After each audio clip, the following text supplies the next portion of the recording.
I never really thought of myself as a quote person, but whenever I'm like, how am I going to introduce today's podcast? I'm always looking around, trying to get some inspiration to pump you guys up so that we can all enjoy this podcast together. And today, babies, it's Darwin. And I have to say, it's a good one. He really kind of nails it to the wall on this one. So Darwin took us on a little thought experiment journey with this quote. If, for instance, to take an extreme case, men were reared under precisely the same conditions as hive bees, there can hardly be any doubt that our unmarried females would, like the worker bees, think it a sacred duty to kill their brothers, and mothers would strive to kill their fertile daughters, and no one would think of interfering. Well, today, I really can't top that. But my guest today is Sarah Red-Laird of the Bee Girl organization, which, look it up. It's so cool. Very grassrootsy. Sarah's a friend. We've known each other for a while, since she came knocking on my door looking for a kind of a vineyard control that was not doing any tillage and was organic and regenerative, because she was working with other vineyards to transition them to more bee-friendly practices. And I got to benefit from having her there and learning about what bees were thriving in my system. I've always been a little bit just obsessed with bees, as I know most of you are probably sympathetic to. Just they're so fascinating to watch. I mean, it's kind of like the catharsis that one gets from watching a fish tank. Only better because you don't have to clean the water and it feels better all the way around. Anyway, you guys know what I'm talking about. Sarah is going to talk with us today about all things bees, but especially how we can participate in all the ways that would make the world, our farms, the natural world more resilient and more supportive of healthy bees. So without further delay, let's get into my conversation with Sarah Red-Laird after, I'm sure, a few words from one of our awesome partners.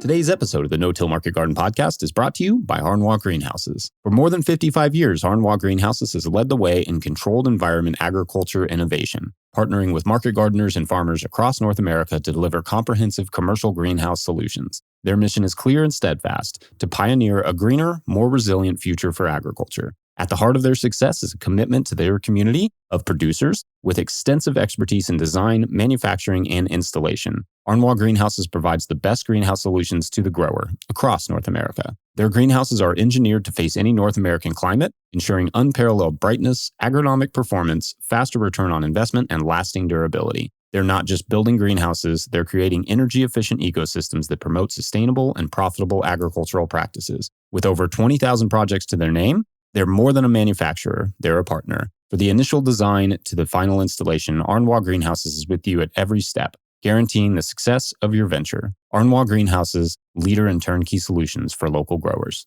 All right, enjoy the show.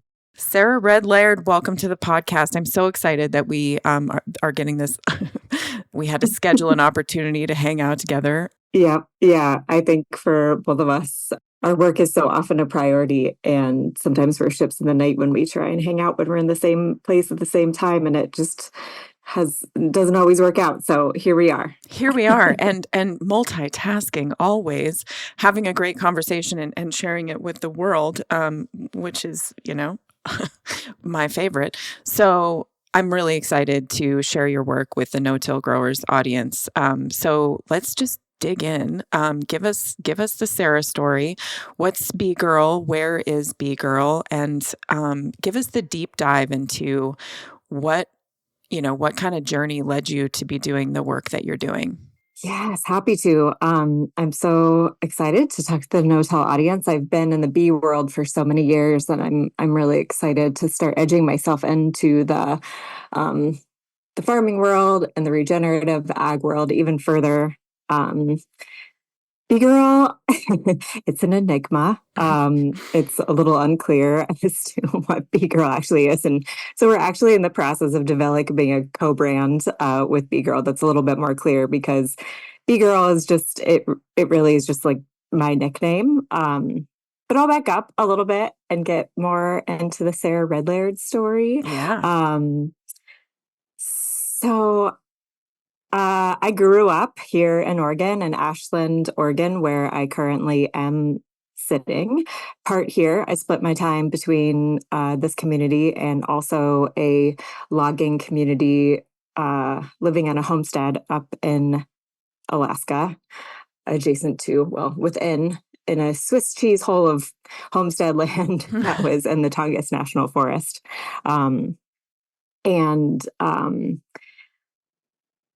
I've just always been so embedded in whatever community I'm in through service. And I think I get that from my parents. My dad and my stepmom up in Alaska were so in service to their community through just, there's barely over 100 people in our community. So it really was. And homestead life is pretty harsh. And so we really did have to lean on each other quite a bit and be there for each other. And everybody needed to lend a hand in whatever way they could.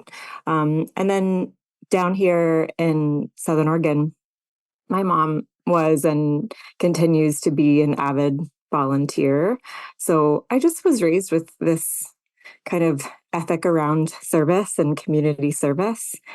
And I started volunteering on my own when I was a teenager for a teen crisis line. And then I also worked at a women's shelter. And then I started really getting more into service to the environment through environmental nonprofits in my 20s. And I dipped in and out of college a bit. Probably the best way to experience college is to, sample. I mean, sample it just like I was paying for it all. Yeah. And I didn't have like a college fund. And so I was paying for it and I was taking out loans in my name, and I didn't even have parent loans. I was all in my name. And so if I was feeling like it wasn't really what I needed to be doing, and if it wasn't serving a future life that I wanted to be living, I just stopped. I stopped going. I unenrolled and waited until the next opportunity came up that lit me up. So, I started here at SOU in pre-psych, and then I just wasn't really. Adventure was kind of calling my name at 19, and I wasn't quite ready to be a full-time student yet, and didn't want to, just waste my time and waste my money. And so I moved all over the Western United States, kind of living that like outdoor adventure guide, snowboard bum, seasonal work life. And I did get a degree in outdoor rec leadership from COCC in Bend, Central Oregon Community College. And then eventually did also get a degree in resource conservation from University of Montana in Missoula. And that is where I met bees. I worked as an intern in the bee lab, the honeybee lab at in Missoula, and had a real extremely natural knack for beekeeping and for understanding honeybees and understanding colony dynamics. And that ended up turning into a full-time job as a research assistant after I graduated. And it was just kind of a funny time in the world. So this is like 2010, 2011. And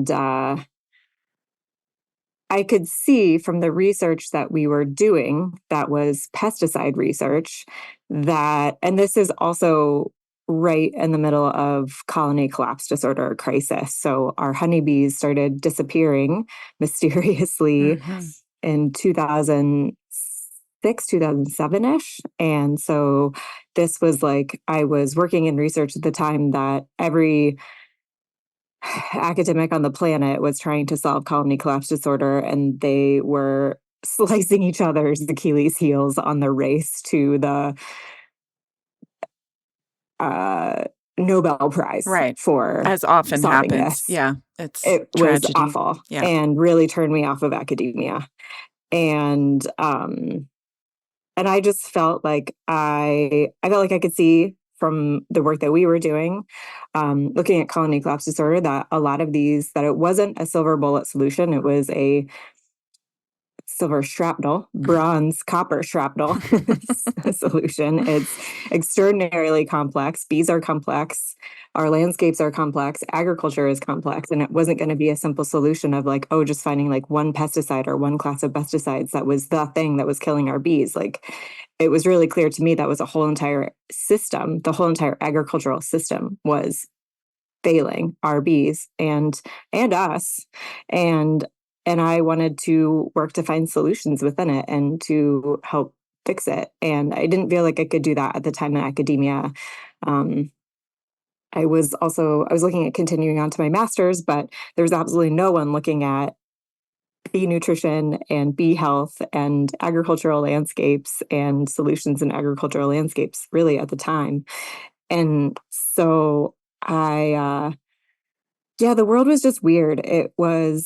We were in the middle of the Great Recession. The Tea Party had just taken over Congress. I had all these different avenues. I graduated college on such a pedestal. Really, I was such a good student, and I came out with all these offers of opportunities working in environmental work and working in climate change and working in policy. And I had offers in DC, and I had offers in Helena, the capital of Montana, and I had offers to stay at the lab, but nothing was really secure and nothing seemed clear. And so I just decided to move home here to Southern Oregon to have some space, and figured I'd get a job at a coffee shop or get a job waiting tables or something. But again, it was 2010 and there was no jobs. We were in the middle of this horrible recession with like massive unemployment. And so I just started my own gig. And my friends called me Bee Girl at college because I was so incredibly into bees. And so I just named it after my nickname and thought that this was like a stopgap job to get me through this weird time. And the organization ended up just catching on, and it just turned, it was like a ride on a rocket that I was barely holding on to. The world was so hungry for solving colony collapse disorder and for understanding more about bees and understanding more about beekeeping. And everybody wanted to be a backyard beekeeper. And there was so much interest in elementary schools and middle schools and high schools about teaching kids about bees as a way to teach them about environmentalism and ecosystems. And so really the community of interested people around the world and what they wanted to know from the expertise that I had was what created the Bee Girl organization. Even though I've always wanted, my heart has always been in agricultural solutions to bee problems. And so I started being able to kind of slide back into that space in 2016 when we got the opportunity to work on a long-term habitat restoration project here in Southern Oregon, a vernal pool system out by the Table Rocks. And then kind of a complex and long and winding story short, the pandemic happened and all of my educational programs completely imploded, as did anything in the world that had a live component where you spent your time talking to hundreds and hundreds of people on the inside of a building. And so that really gave the opportunity to just really wholly shift the organization to fieldwork and really focusing in on working on our agricultural landscapes to improve habitat for bees and to help them come up with solutions to also reduce pesticide use on the landscape. And so we are now to the point that we are really solid in the projects that we're doing, and the vernal pool project is complete and we learned so much from it. And now we're taking those lessons and trying to utilize them on working agricultural landscapes. And what that looks like is primarily ranches, just because there's so much land there, as well as we're working with one farm and then a few vineyards as well. So that's the long and the short and the medium of it. It wouldn't be interesting if it weren't an adventure. So we're glad that you were open to sharing that, and we'll get into what that work looks like. But first, this is a podcast mostly for farmers and people who care about land. So they're not totally newbies, but let's just, let's do the basics on, what are we talking about when we're talking about bees? Because it's not just one broad category, and don't hold anything back. Give us the full spectrum of what are we talking about when we're talking about bees. It's not just you're not just hyper focused on one thing, but you do specialize in honeybees. So give us the lay of the land. Yeah, so pollinators is a bit of a buzzword currently. Pollinator conservation, understanding that pollinators are exceptionally important to so many different systems and so many different layers. Bees are a pollinator. There are many other pollinators: flies, wasps, birds, ants, mice, bats can all be pollinators, but hands down, our bees are the most effective and efficient pollinator. And so my time is spent on bees. And also just because that is where my background and my expertise comes from. And I have started in the world of honeybee research and understanding honeybees, but there are so many other species of bees besides just the honeybee. So that is what a lot of folks think of, especially farmers, because a lot of farmers hire a beekeeper to bring boxes of bees to come and pollinate their crop. And of course, we all love and enjoy honey. And so the human relationship with honeybees goes back thousands of years, 6,000 to 7,000 years, because of the products that come from the hive and how we can utilize these as food and medicine. Whereas there are so many other species of bees, but the vast majority of these bees, aside from pollination, they don't provide like a direct product like a honey or a food or a propolis or a beeswax or anything like this. So we just don't have that close relationship with them that we do with bees. Bees are also classified as livestock. They're an agricultural animal where our other bees aren't. And so I kind of see our honeybees as livestock and our native bees as wildlife. That's what makes the most sense in my head, because of the services that they provide and what we collect from them and the relationship that we have with them and how close that is. They're also domesticatable. Even though they're still a little bit wild, but anywho's so there's more than 20,000 species of bees, including honeybees, in the world. There are more than 4,000 species of bees in North America. In just Oregon alone, there are 900 species of bees and counting.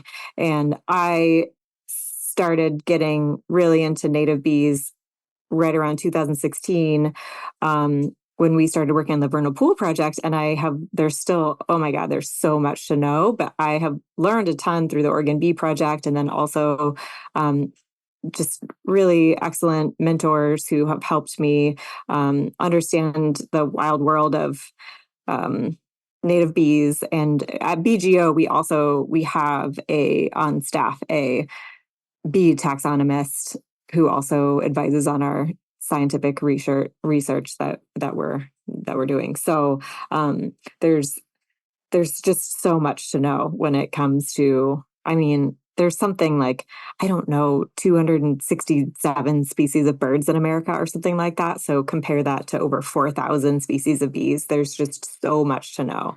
And their lives are all so complex and so different. And there also is just acknowledging that there is some pretty significant tension between the two groups of beekeepers and honeybee people, and then the native bee people. And I don't like that. I think that we can, I am walking this line between both communities and looking over each side of the fence, and I see this as like purely scarcity mentality, of just kind of living in a mindset of thinking that there's not enough for one or the other. And they're just kind of pitching these things across the fence at each other, pitching insults and pitching data to prove or disprove what they fully believe. But I'm able to walk in both worlds. And I think that with proper management and with a sense of a mindset of abundance, that they can completely coexist, just like some of our most progressive and skilled ranchers are coexisting with wildlife. I think that it can, I know it can work because I've seen it with my own eyes. And I've also done extensive traveling in places like Africa and Greece, where Apis mellifera, the honeybee, is a native bee. And they coexist with solitary bees and semi-solitary bees and social bees and all sorts of other bees. And so there are beautiful examples of how this works in the rest of the world. So in my eyes, cherries, apples, wine grapes, sheep and cattle, they're not going anywhere. They're integral to our food system and our agricultural system. And honeybees are a staple of our agricultural system. So it's really about, I think the solution is understanding that all of these problems, all the problems that the native bees are having and the honeybees are having are the same problem. So we really should be on the same side of the fence, all working together. So I think that was just like a really long-winded answer to not answer the question, which is, what are the state of the bees and how are the bees? The bees are not okay.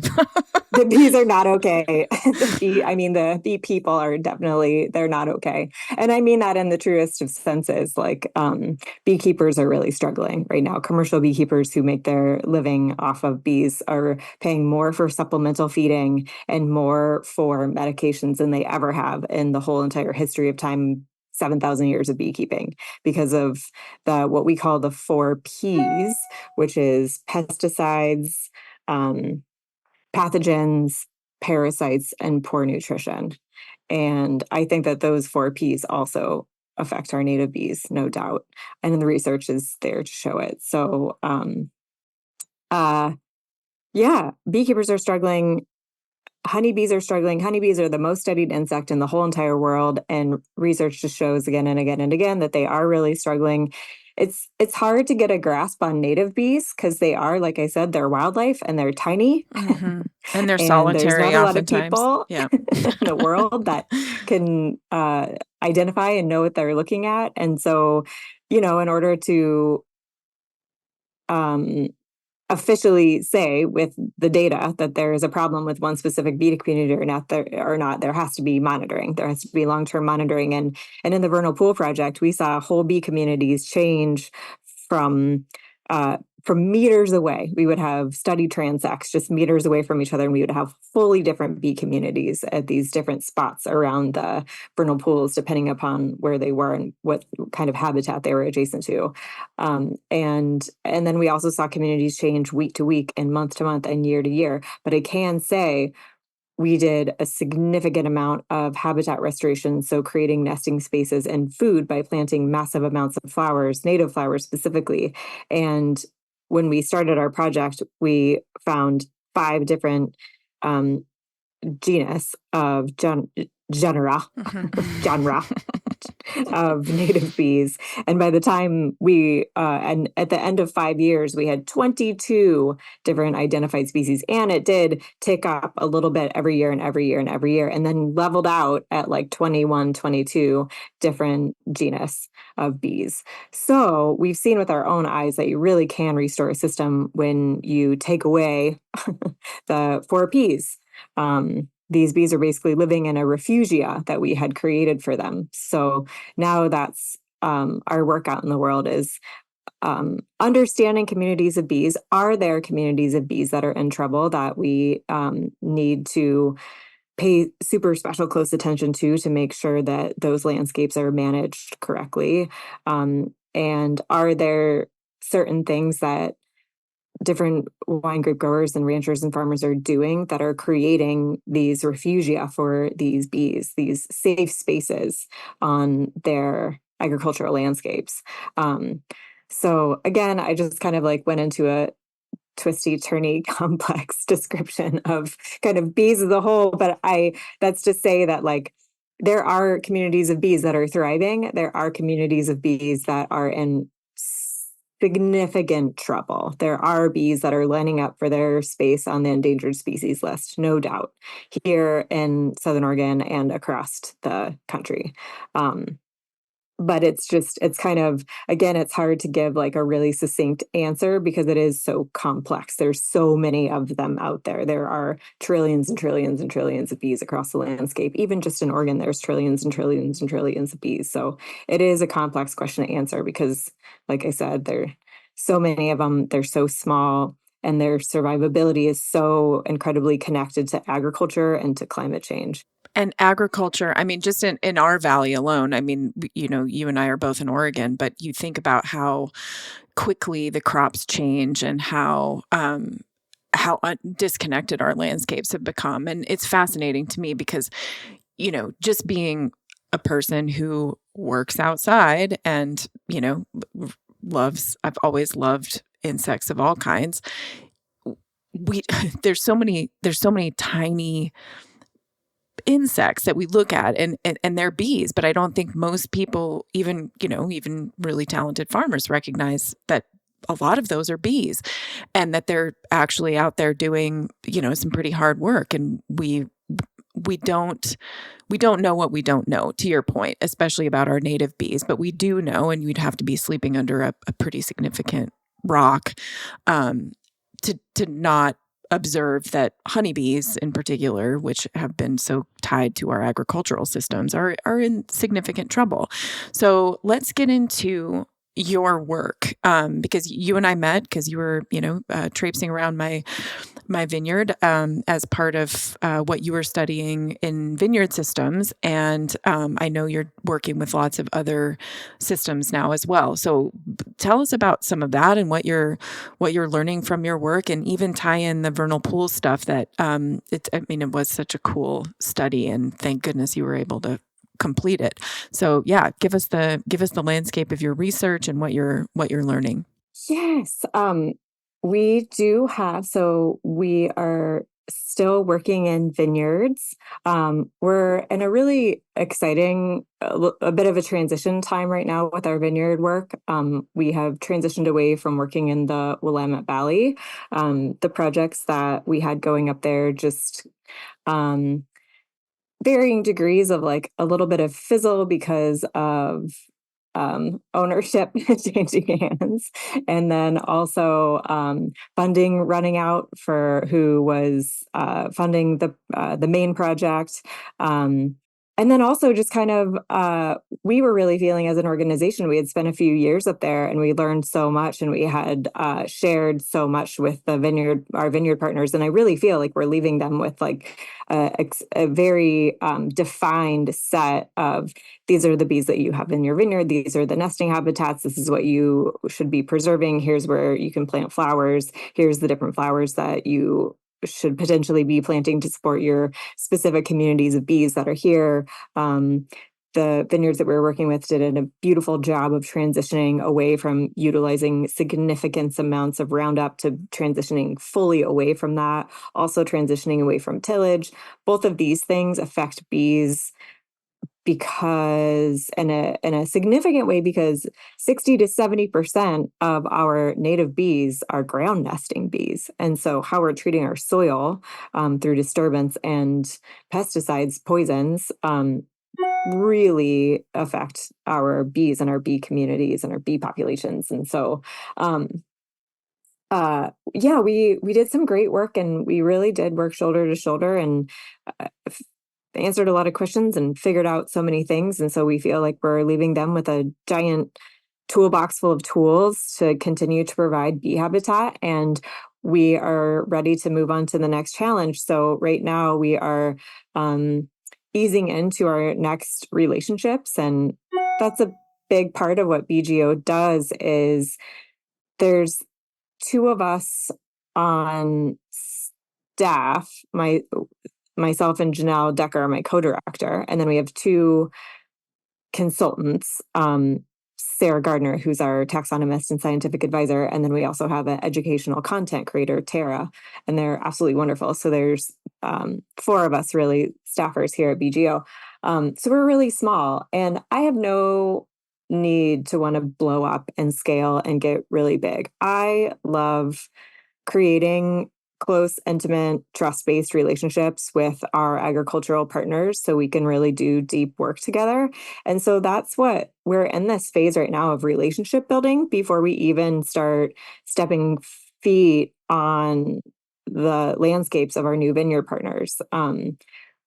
We're easing into relationships with people who we like, who we trust, who we feel respect us, who we feel respect our time, who we feel are truly committed to bee habitat, and transitioning into using regenerative practices, and their mindsets are really in the game because they have seen at this point either they're pioneers in their fields and able to really have proof that regenerative agriculture works. And so they want to do more of it and go deeper with it and add on the bee habitat component. Or they've seen that their neighbors are doing it and something is working really well over there. And their tasting rooms are full because everybody's super stoked at their practices that they're sharing on social media and by reputation, and they want in on that too. So yeah, I'm so excited about we've basically entered into relationship with Mariah Vineyards down in Mendocino Valley and Weisinger Vineyards here in the Rogue Valley. Also, we're moving into relationship with Troon Vineyards in the Applegate Valley. And then there's one more really small wine vineyard management and winemaking business with two extremely dear people who we also are forming relationships with. And so we're getting on the ground this summer at a couple of these places and then moving into full-on deep work starting next year. So that's our vineyard program. And on top of that, we also have a research program in the greater Yellowstone ecosystem. So we're working with a ranching family that owns and manages land north of, bordering on Yellowstone, but north of Yellowstone and Tom Minor Basin, on the northwest corner of Yellowstone, and then coming around the corner further to the west in Centennial Valley. There's a ranch called J Bar Ranch, and the other ranch is called Anderson Ranch. And we're doing this really cool study there that we're studying the bees and the humans. And I've identified some pretty significantly amazing bee populations, bee communities, and bee habitat on these ranches, and they're cattle ranches. And the really cool thing about them is they coexist with wolves and grizzly bears. And so the way that they manage the stockmanship practices that they use have created space for extraordinarily awesome communities of bees. And so we're just getting in there to more study exactly these communities and the flowers that support them. And then also we are edging into developing some surveys with the American Farmland Trust to really get into the families' philosophies around why and how they ranch like this and how they're able to do it, as well as talking to some of the neighbors that aren't practicing this and what those barriers are. And so seeing what we can do for the sake of bee communities, for the sake of bee habitat, which is a very powerful and viable solution to climate change. And how can we protect and support the landscapes and the ranching communities that are super progressive and doing all the things super right? And then also, how can we utilize saving the bees to activate these other ranchers and remove some of the barriers to help them ranch this way as well? So that's another project. We have another project called Buzz on the Range, where we're collaborators trying to help a group of 6 ranchers in Montana in the Paradise Valley provide more habitat for bees through feeding flower seeds to their cows and pooping them out, and with the hopes of making little compost piles for flower seeds. Mm-hmm. And that's a really fun project. And then we, like I mentioned, we're working with a small group of farmers and interns at the Banyan Farm here in Southern Oregon, who grows food for market as well as herbs for a global herb brand, Ayurvedic herb brand. And then the last project that we're working on is a bison project. We're working on a 26,000 acre ranch called 777 in South Dakota, where we're trying to understand and explore the relationship between bison and bees. And again, we've discovered these extraordinarily cool, very, I don't know if understudied is the right word, but some bees that I don't know if they're rare. There's almost no literature on them at all whatsoever.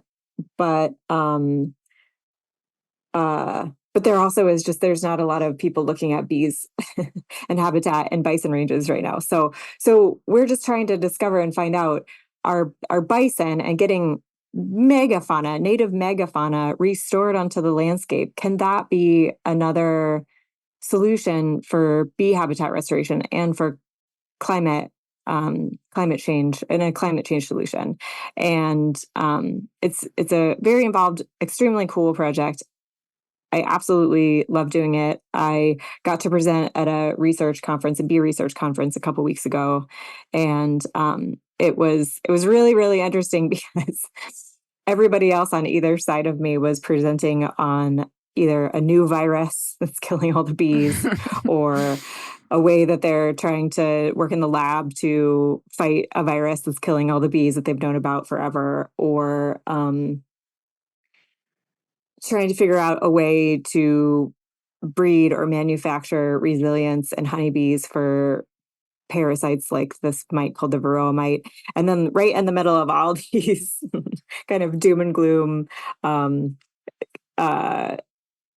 issues that plague the bee world, there's me talking about bison and showing pictures of bison grazing at sunset and my healer running around like a little mad person, and us just living and loving our life, living with the bison. Literally, I live in a camper van with the bison in the summer to study them and their bees and how they manufacture and create habitat for our bees. So, and the idea there is to hopefully we can have data to bison getting out onto the landscape.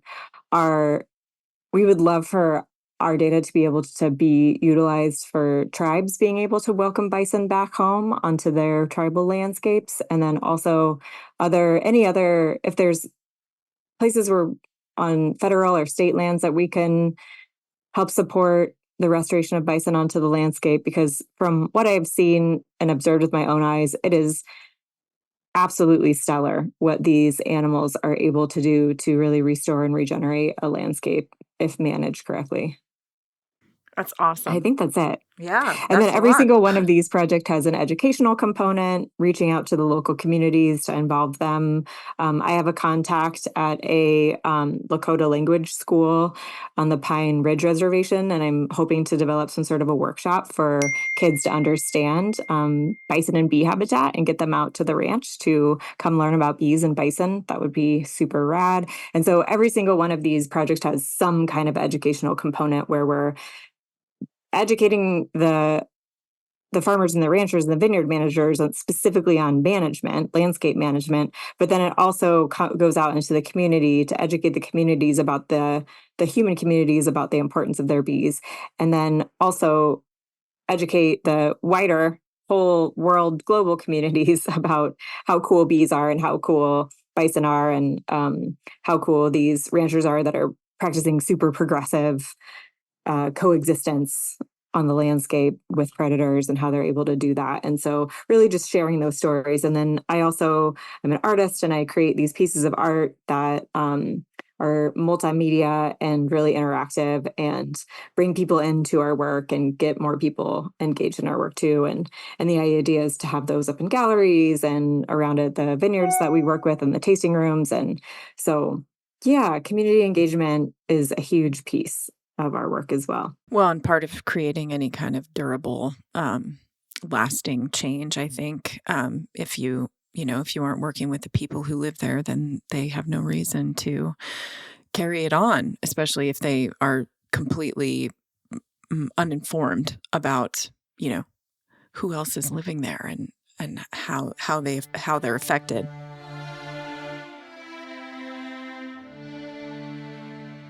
Today's episode of the No-Till Market Garden podcast is brought to you by Local Line. Get ahead this year with Local Line. Make the switch to Local Line and grow your farm to new heights. Local Line is the most comprehensive sales software built for farmers and food hubs. Increase your sales and streamline your process with features including e-commerce, inventory management, subscriptions, website builder, online payments, point of sale, and more. Trusted by thousands of farmers around the world, Local Line is the platform you need to take your farm to the next level. Subscriptions start as low as $49 a month, and Local Line never takes a percentage of your sales. Try Local Line today and receive a free premium feature for 1 year using our coupon code NOTIL. That's all caps, all one word, NOTIL.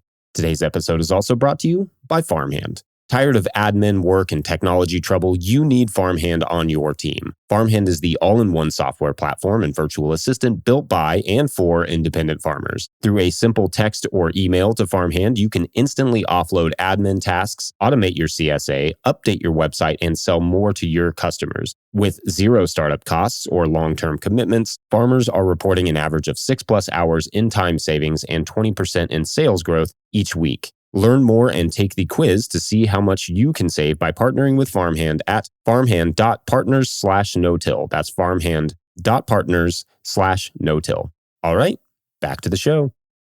And one of the big questions that I have about, because this is, the No-Till Market Garden podcast. So obviously these are a lot of people growing food crops.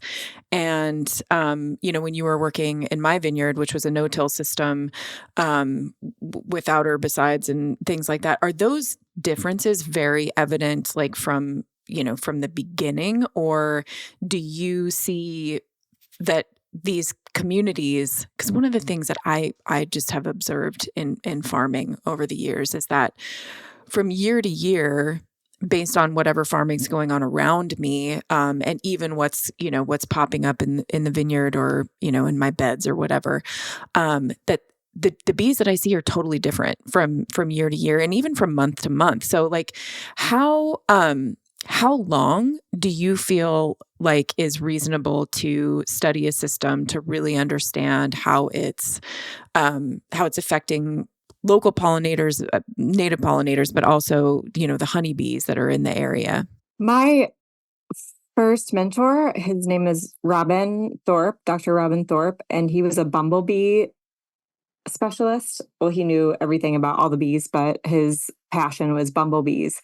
And he told me that it takes 5 years to get to know a system well enough to know how to study it.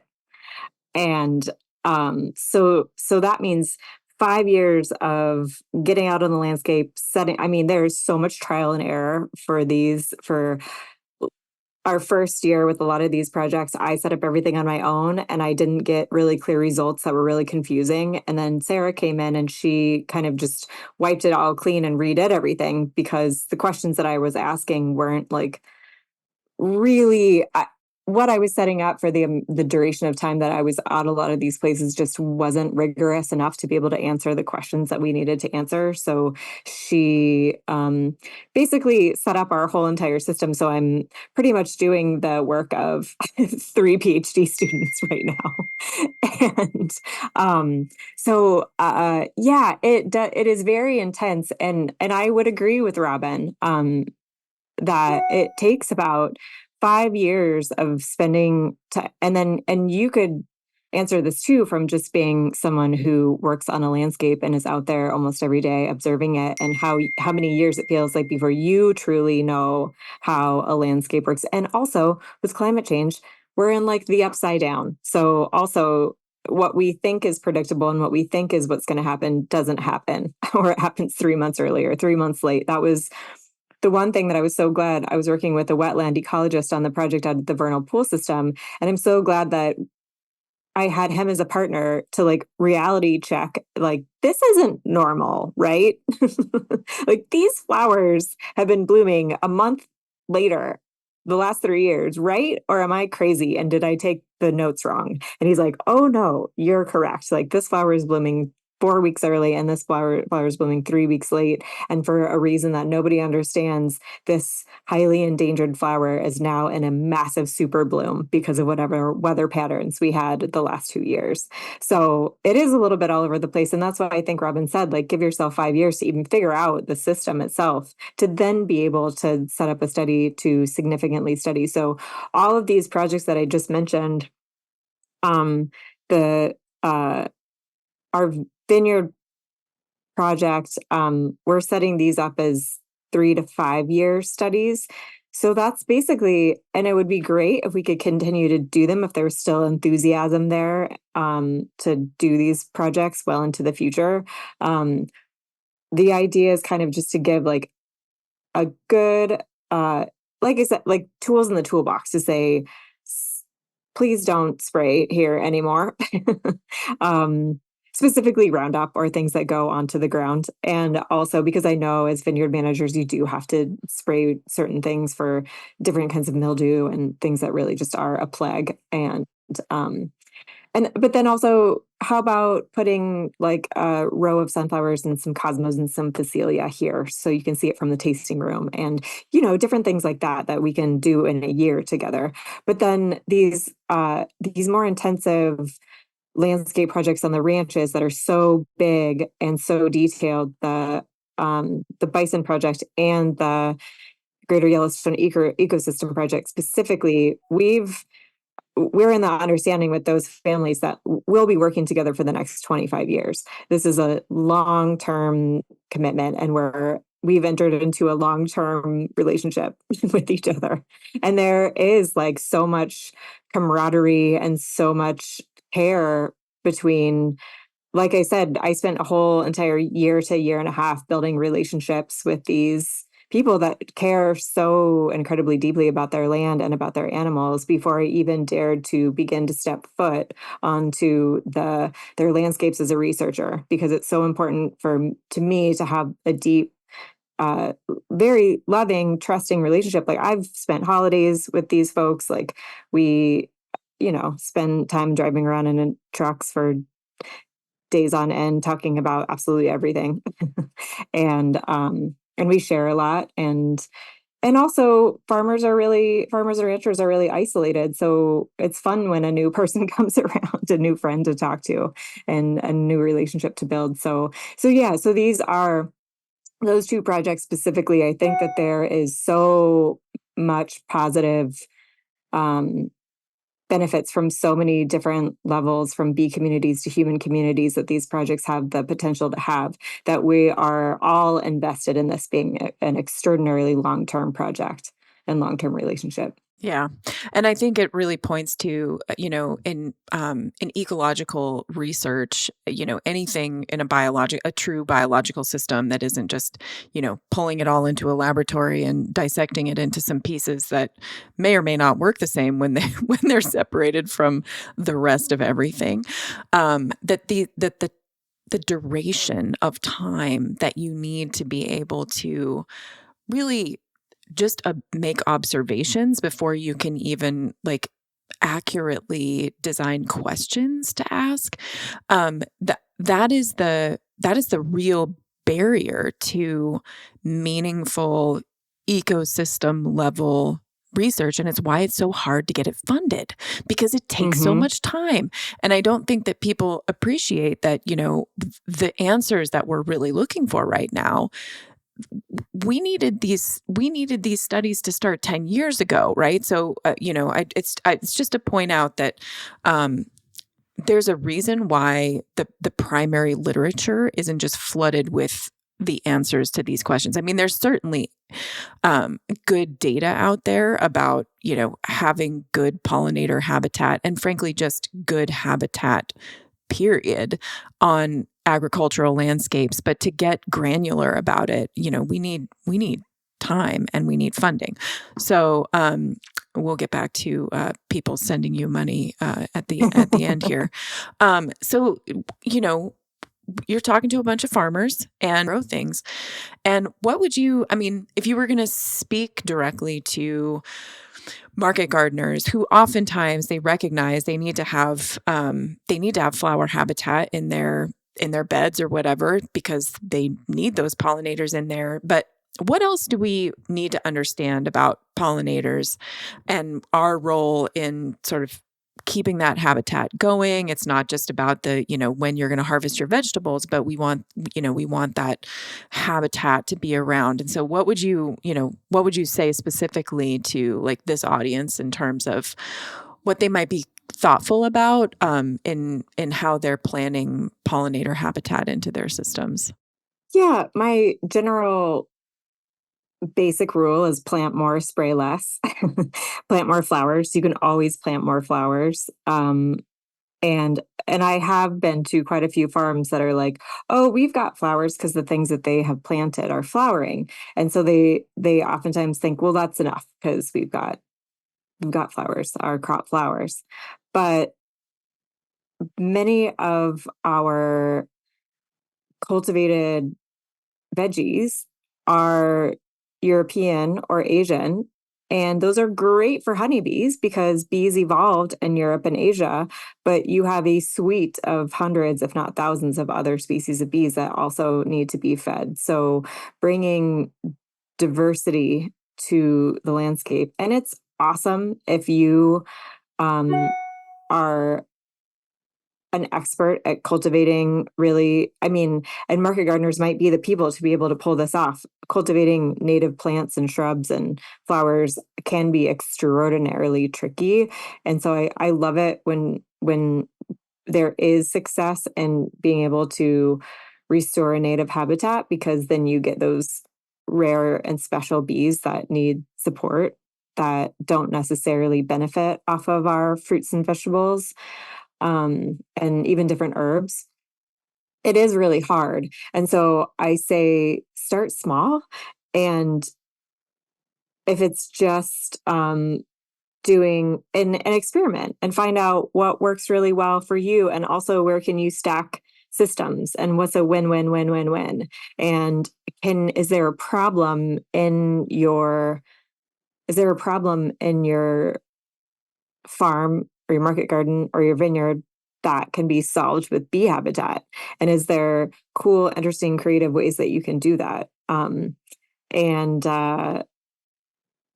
again, yeah, start really simple. Do one row of flowers, one row of sunflowers. Sunflowers are fantastic for bees. So find a really good resource. Siskiyou Seeds has really, and you have to be careful with seeds too, because some of them are pre-coated in pesticides.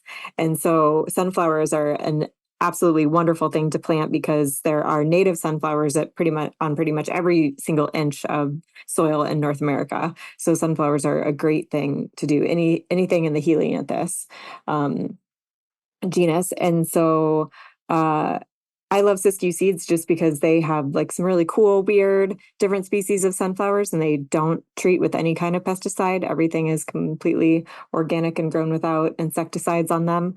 But you might have your favorites, or you might be able to go collect seeds from native sunflowers on roadsides. Or yeah, start with just a row of sunflowers along your fence lines. And they're just so pretty. I mean, and they're beautiful. Yeah, who they're hates beautiful. looking at that? Yeah, so that's one of the vineyards that we're going to be working with this year. A problem is that they see is they want more people to visit the tasting room. They just did this massive tasting room remodel. It's absolutely gorgeous, and they want more people to come and visit them. And they have this beautiful field and right in front, right next to the main road that many people drive by coming off of the freeway. And I was like, oh, like, let's just plant this whole entire thing in bee-friendly flowers. It's going to be absolutely eye-catching, absolutely beautiful. Everybody's going to want to know what it is, and then everybody's going to want to come and visit you because they're going to be so curious about this giant swath of flowers that we're going to plant together. So there's fixing a problem with a solution. And on that same vineyard, they've got vines that were planted in 1978 that just aren't yielding what the winemaker would like them to be yielding. And I just kind of did a little bit of digging around, and I see that the soil is very tired and has been compacted by tractors for the last 45 years. And so what we're going to do is transition it into a no-till system, and then also do our research to figure out, we're going to take plant samples from the grapes and find out what minerals they are low in, what vitamins and minerals those plants need to have more vigor and produce more grapes and produce better tasting grapes. And he's really emotionally attached to them because they were his dad's first wine crop, and they're also Gewürztraminer, which almost nobody else in the whole Rogue Valley is growing. And so I'm now attached to them because they were born in 1978, the same year as my birth. So I see them as my peers, and we're going to work together. And so basically we're going to do our research to figure out which bee-friendly flowers can bring the minerals from under the soil closer to the top of the soil and make them, and also open up the different pathways for the minerals to be available to these vines. And so that's a problem that we're using a solution to fix. And then even kind of going deeper than this, and this is something for market gardeners as well, is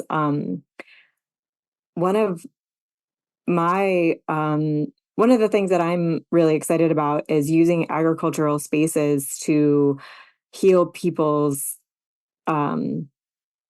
souls, to work on our mental health by utilizing our farms and our ranches and our vineyards. I heard about the study on the radio a few years ago about how this researcher had discovered that green light improves mental function and cures depression. And so he treats dementia.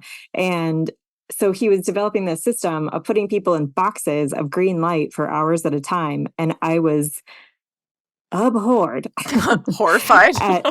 at people not thinking, or we could go outside. Mm-hmm. Yeah. And during the pandemic, that became a trend in ways for people to heal their mental health. People were green suffering from boxing. Isolation and loneliness and depression. No, going outside. Oh, our okay, trails thank God. are now, and our national parks and our state parks are absolutely inundated, overrun. with yeah.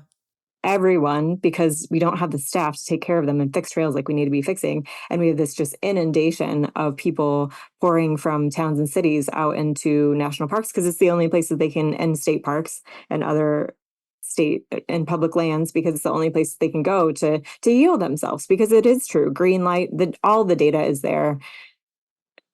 Green light, going outside, it's great for your mental health. It's great for your physical health, but it's also amazing for your mental health. So how cool would it be if we could also open up our agricultural spaces to be spaces of healing for people?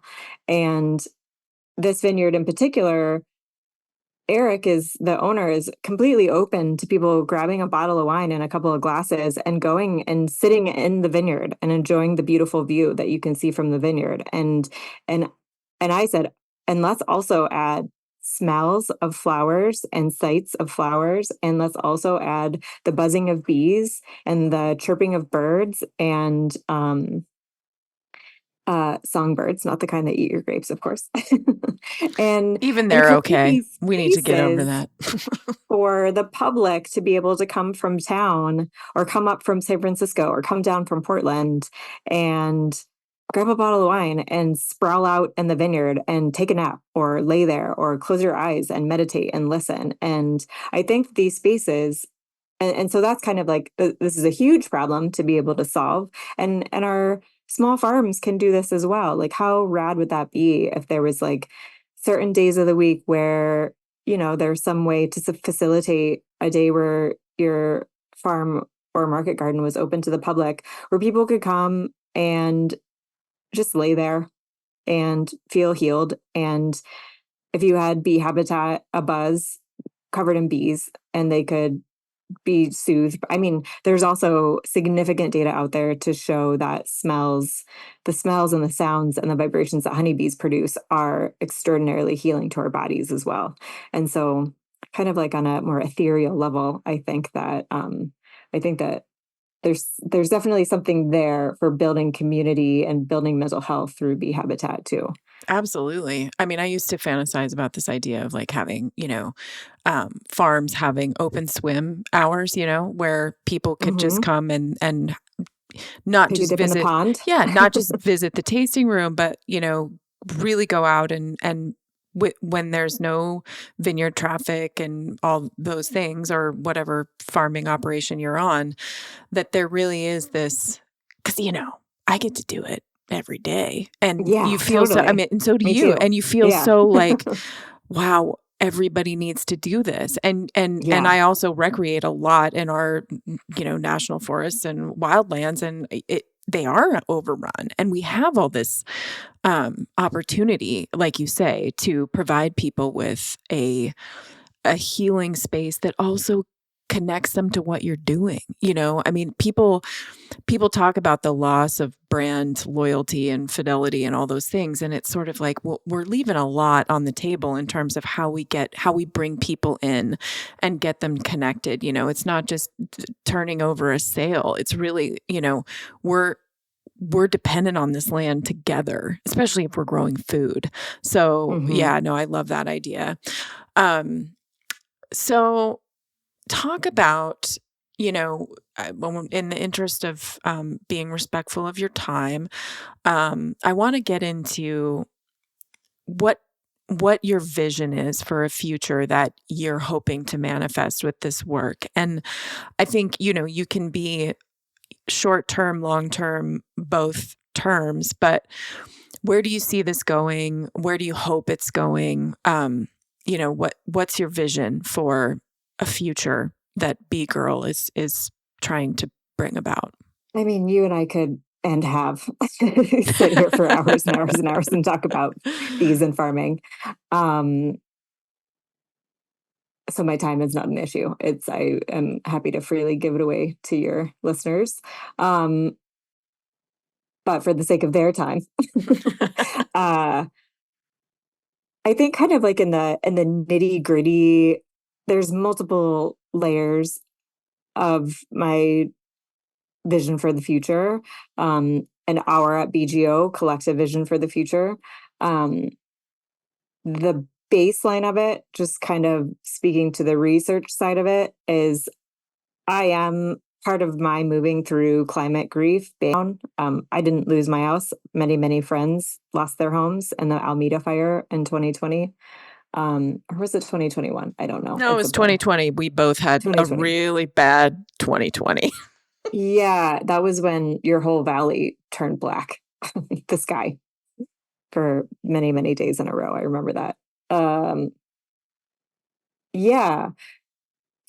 So, and then also just working on the landscape and watching my own beekeeping operation changed so much so fast. I went from being a sideliner beekeeper who had 40 to 50 or more hives at a time and 7 different apiaries around the valley. And all of my hives were exceptionally productive. I made a ton of honey. I sold a ton of honey. It was a great way to connect with community. It was a great way to raise funds for the organization.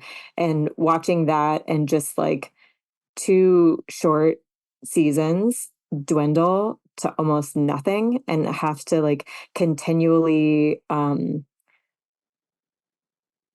retool everything that we were doing and everything that I was doing and everything that I ever knew about bees completely went out the window. There's a lot of grief that came along with that. And we have come up with a climate friendly solution, which was basically just getting the data on how many of these bees are producing honey and where are they, which bees are happy and healthy and which bees aren't. And so we let our apiary dwindle down to 8 to 10 individual hives, and I loaded them all on a trailer where all those bees are now strapped down with spring-loaded D-rings and onto a trailer that I can pull with our Jeep. And I now am a nomadic beekeeper, and I bring them around to regeneratively farm spaces and nature preserves all over Southern Oregon. And I follow the flowers. So I basically bring them to where the flowers are because there just isn't flower availability anymore. Like that's how fast climate change hit us, and that's how fast drought hit us. And that was all right around the time of that fire. And there's also a large change in farm products in Southern Oregon as well, and a lot of irrigation water theft. And it was just kind of like the perfect storm. So, anyways, kind of a way to work through my grief is to admit that we are in climate crisis and that I need to be doing what I can every day in my life to be a significant part of the solution and through the thing that I love the most, which is, of course, like my family and a whole lot of people, but also bees and bee communities. And what can I do and how can I work towards resilience in bee communities so they have a future. And so what that looks like is working on these agricultural spaces to create and this definition is something that came from a conversation that you and I had years ago, refugia. So refugia is a biological space that is basically a zone that for some reason got skipped over in the last ice age or in some sort of like a fire or some sort of catastrophic event. And then there's just there's a whole ecosystem that is biodiverse and thriving amongst the chaos of whatever else just happened. And so climate change is bringing massive chaos to our landscapes through fire and flooding and drought and everything else. And so right now we're identifying and creating little refugia, little zones of biological diversity and ecological thriving through using bee habitat on the landscape throughout the West. And my vision for this is that those areas can be resilient to climate change and last into a post-climate era. And I don't know if humans are going to be a part of that era, but I sure hope that enough bee biodiversity is preserved in these refugia that they can then go out and repopulate the landscape. So ecologically, time speaking, we're speaking like hundreds of thousands to millions of years, perhaps, but that is the scale. And those are the thoughts that some of us really need to be having right now, because climate change is very real and it's very chaotic and destructive. And I want bee communities to be saved, and I want bee communities to thrive post climate change. So like million year scale, big picture future. That's good one to of have the a things goal. that we're working towards. Yeah. Simple. No, it's good. I mean, it is good. Small I goal. think if we, I think if everyone who plays any role, and arguably that's all of us in stewarding land, even if we're living in a high rise in the middle of the most urban area imaginable, we all influence the way lands are stewarded. And the only timeline that is reasonable to think about our impacts is much, much longer than the timeframes that anybody is usually thinking about, especially election cycles. So I think that really, that's a very powerful encapsulation of what you hope the work accomplishes, that it really stands outside of, anything that you're going to probably see in your lifetime, but that what we're doing right now, really, really can and really will make a difference in, who makes it. So on that note, and we have a short-term view as well. Oh, I'm like sure. Yeah, no, goal. give us the short term. Give us a short term. Short-term goal is just essentially coexistence. I'd love to see more coexistence on the landscape, specifically in our agricultural areas. And that takes many forms. So I would love to see honeybees and our native bees coexisting in a really beautiful way. I know it's possible with appropriate management. I would love to see our livestock coexisting with wildlife, meaning our cattle living on agricultural spaces, that they can coexist with wolves and potentially bison and cougars and beavers. Beavers are a huge one Beavers that I would love to see restored to the landscape. And I know it's possible because I've seen it with my own eyes, and I've seen the trophic effects that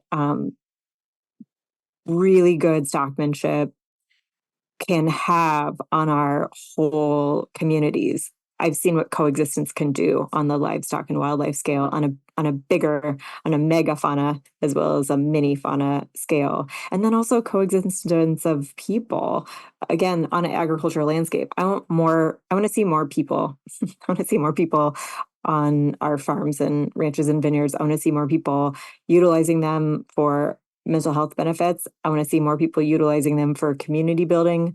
I want to see more people having well-paying full-time jobs working on the landscape. I want to see more farmers being considered public servants and having their student loans forgiven. I just want more.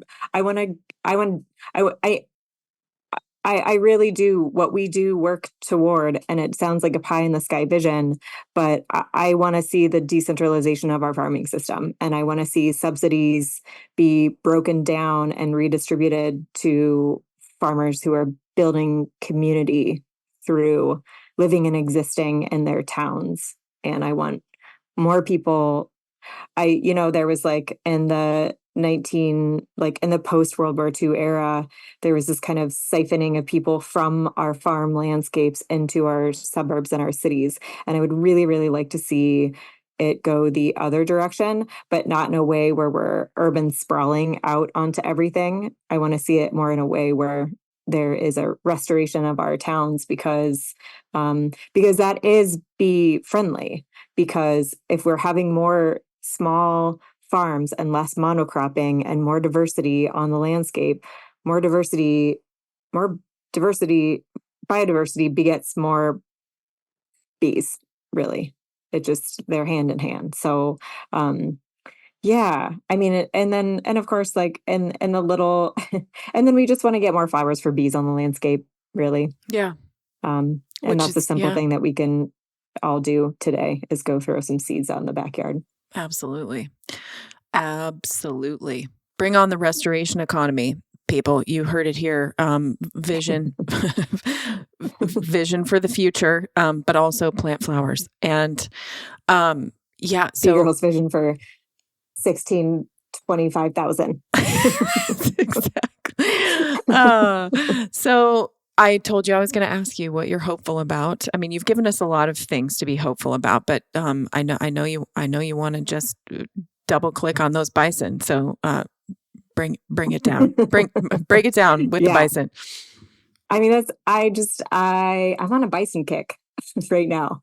And I don't know if it's because it was the first complete data set that we got back from our taxonomist. And so it's the first thing I've been able to really get nitty gritty into the the data with and be able to see like, oh wow, this is significant. Like this is amazing what these animals are able to do, how these giant animals are able to restore an extremely brittle landscape in the most gentle of ways. I mean, there's 2,400 of these animals out there moving in a group, and the group spans acres at a time, and they also are constantly on the move. And so just being out there and living with the bison, literally living with the bison on the landscape, is, and I was there during the rut, which is like a really very like emotionally powerful time. For everybody. Yeah, for everybody out there. And sorry, I'm such a jerk. I just feel, oh my God, no, it's intense. The smells really are just sometimes too much. Astonishing, I'm sure.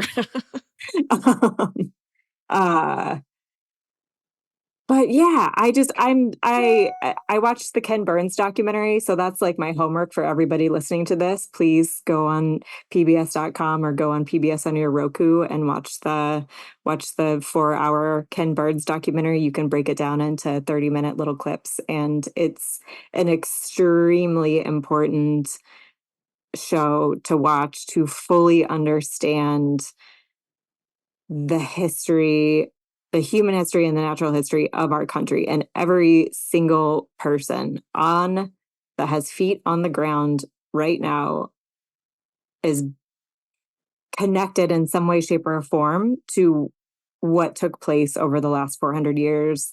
And it is very, very, very, very important that we understand this history. And so yeah,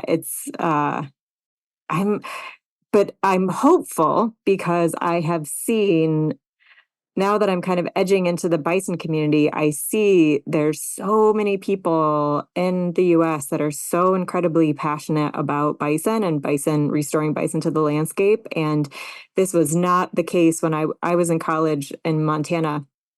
And we studied Yellowstone National Park and studied for the program I was in called Wilderness and Civilization. It was a year-long, extremely intensive on-the-ground program. And we studied bison. We studied wolves in Yellowstone, went and watched the wolves, and then we interviewed ranchers and talked to ranchers on the outside of the park. And then we also studied bison coming out of the Yellowstone National Park and being cold in the winter because nobody wanted them around, so they would kill them all.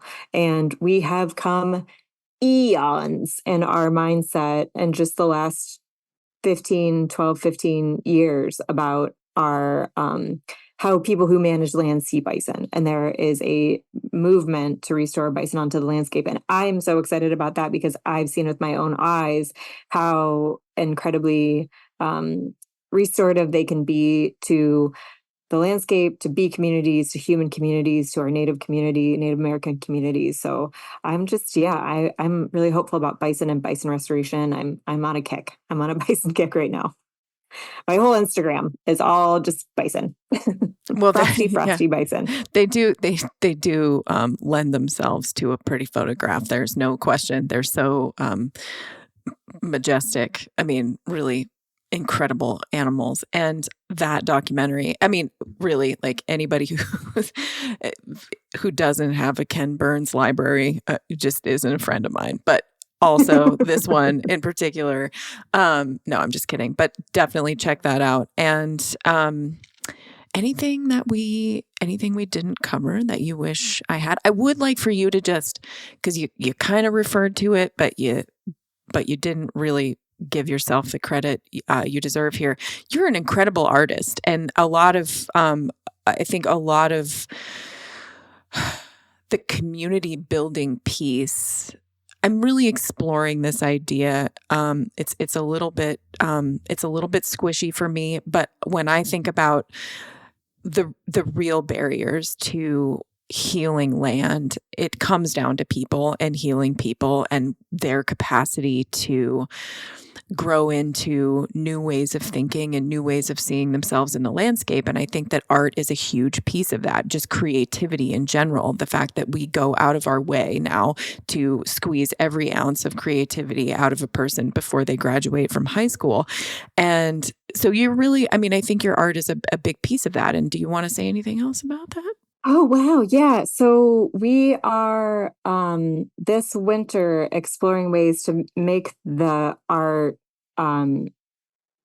way more accessible. Right now, all I have is original pieces that are currently hanging in my studio, and then we just make them available for purchase in person once a year when I do a big gallery exhibition. But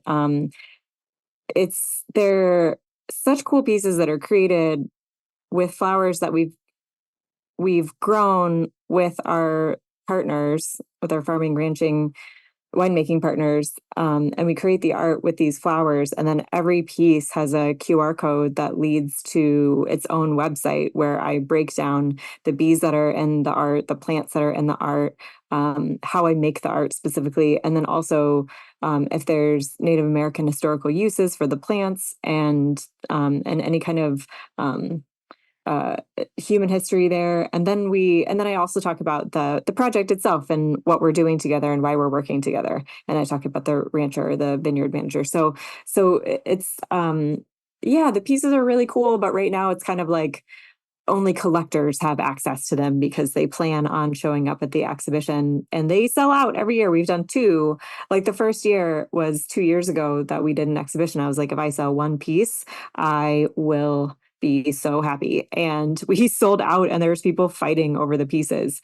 And so I really want to I'm going to explore some printmaking and having the pieces be shippable and more affordable. So because it is a great way to they're striking and eye-catching, and it's a great conversation starter to really get people more engaged, and to have one of these pieces hanging in your living room and have your friend ask about it and have a chat with them about regenerative agriculture and bee habitats and bee communities and also yeah. So you can just go to my website, beegirl.org, and there's a link right on the homepage to explore the cyanotype page. It's called the art collection is called Bee Habitat and Cyanotype. And I it's take very cool. pictures of flowers with the sunshine and frame them in old reclaimed barnwood.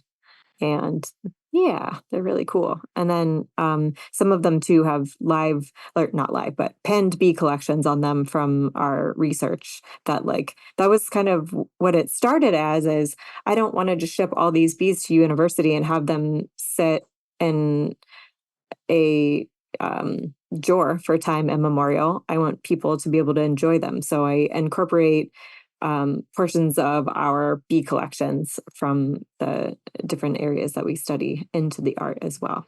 So You are you know, your work is dependent on funding. How do people find you? How do people support you? How do people who can't send you piles of cash keep up with what you're doing? Tell us where you are in the World Wide Web. all the things. So we're happy to receive your piles of cash at beegirl.org. There's a donate button there. And we are a 501c3 nonprofit. And we're also 1% for the planet. So if you're listening and you have a for-profit business and you're wanting to give to an environmental nonprofit, we are happy to receive your donations through 1% for the planet. And otherwise, find and follow me on social media. I am on just about every platform at Sarah Beegirl, SarahBeegirl, and follow me and interact and share our work with your friends. And yeah. Yes, it's I good. think that's it. Unlike Mimi, Sarah posts more than twice a year, and it's always very thoughtful and beautiful pictures. Very cool to see the sort of day-to-day stuff that you're doing. So yes, definitely find and follow, and think about bees, think about flowers, think about all the ways that we are touching so many lives every single day. That's the message I take from you. And I really love all the minutes that we get to spend together, but I love that today we got to share a little bit of what you're doing with more people than just me sitting outside your van and drinking your coffee. I am too. I always love our conversations, and I learn so much and I grow a lot, and I do some deeper thinking about everything that we're doing anytime I have the opportunity to interact with you. So I'm always forever grateful for any kind of connection that we can make, and feel privileged to be able to have it recorded and shared with your community. Me too. Well, Sarah, we will hang again soon. And for all of our audience members, thanks for hanging in with us. And definitely find Sarah in all of the ways that she's online and support that very important work. Thanks very much. I won't sing Home on the Range, even though, actually, are there even any buffalo in Home on the Range? I'm going to have to think that through a little more. Anyway, bison, bees, there's some alliteration there. Obviously, our guest today sharing some enthusiasm. I love how accidentally this season I have, this ongoing thread of community that keeps coming up. And now I'm feeling kind of protective of keeping it going, because the more I think about it, the more it comes down to these connections that we're making with each other, human to human. And for a person who generally tries to avoid other humans, it's really caused me to examine my things, which I'll take offline now. Thank you very much for joining me today and my conversation with Sarah. Thank you to all of the supporters of the No-Till Market Garden podcast. Thank you to all of my colleagues, my brothers and sisters in the No-Till Market Garden podcasting space. Thank you, everyone who is going to have to work to make this sound good. And thank you all. Thank you, bees. Thank you, everyone.